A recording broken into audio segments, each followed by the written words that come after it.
ओम शांति। आज का टॉपिक है गलानी करने वाले को भी गुणमाला पहनाने वाले बनो।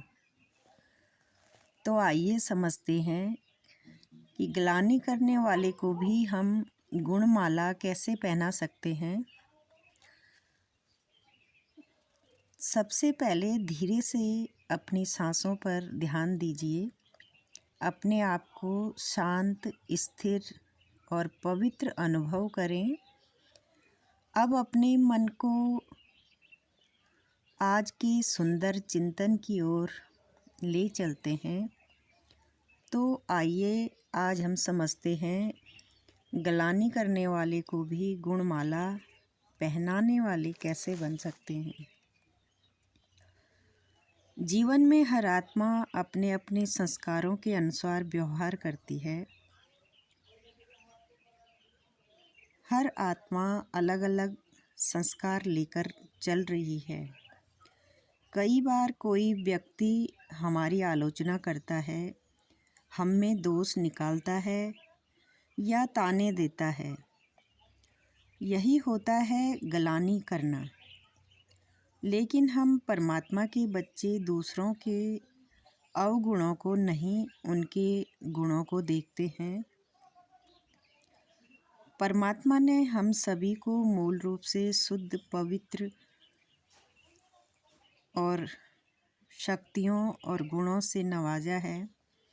लेकिन दुनिया की हर आत्मा को इसका ज्ञान न होने के कारण वो दूसरों की आलोचना करते हैं, उनमें दोष ही देखते हैं, क्योंकि उन्हें खुद अपने गुणों और शक्तियों की कोई पहचान नहीं है,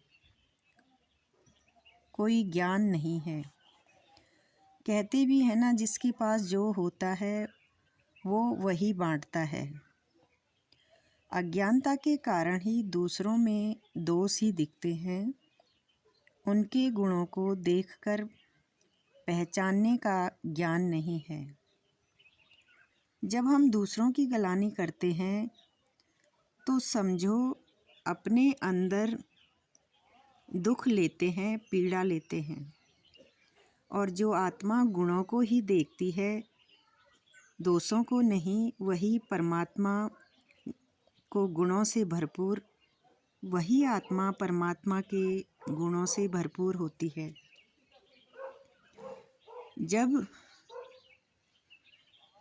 किसी भी आत्मा में कमी कमजोरी देखते हैं, अर्थात जो वो हमें दे रही है उसे ही लौटाते हैं, तो वह हमारा कर्म बंधन बन जाता है।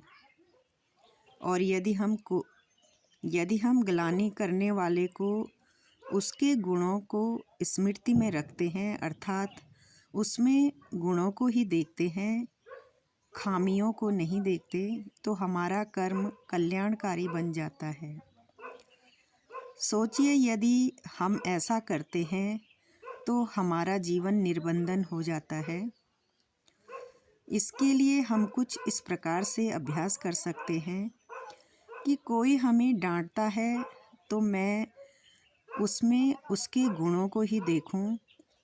कोई हमारी आलोचना करे तो मैं उन्हें आशीर्वाद दूं। कोई हमें अभद्र बोले तो मैं मर्यादित और मीठी बातें बोलूं। कोई कमी निकाले तो मैं उसमें अच्छाई ही देखूं। ऐसे कर्मों से हमारी आत्मा शक्तिशाली बनती है, मन हल्का हो जाता है और संबंधों में घनिष्ठता और दिव्यता आती है। हमेशा याद रखें कि परमात्मा कभी भी हमारी कमियों को नहीं देखता, वो हमें गुणों की माला ही पहनाता है। तो हम बच्चे भी परमात्मा का ज्ञान लेकर वही संस्कार अपने अंदर भरते हैं, उन्हें ही अपना समझते हैं। हम परमात्मा के बच्चे हैं, हम गुणों के दाता के बच्चे हैं। हम शांत स्वरूप, करुणा स्वरूप, प्रेम स्वरूप आत्माएं हैं। जैसे कि बाबा भी कहते हैं, गलानी करने वाले को भी गुणमाला पहनाने वाले इष्ट देव महान आत्मा भव। जैसे आजकल आप विशेष आत्माओं का स्वागत करते हैं, समय कोई गले में स्थूल माला डालते हैं तो आप डालने वाले के गले में रिटर्न कर देते हो। ऐसे गलानी करने वाले को भी आप गुणमाला पहनाओ तो वह स्वतः ही आपको गुणमाला रिटर्न करेगी, क्योंकि गलानी करने वाले को गुणमाला पहनाना अर्थात जन्म जन्म के लिए भक्त निश्चित कर देना है। यह देना अनेक बार का लेना हो जाता है। यही विशेषताएं इष्ट देव महान आत्मा बना देती है। ओम शांति।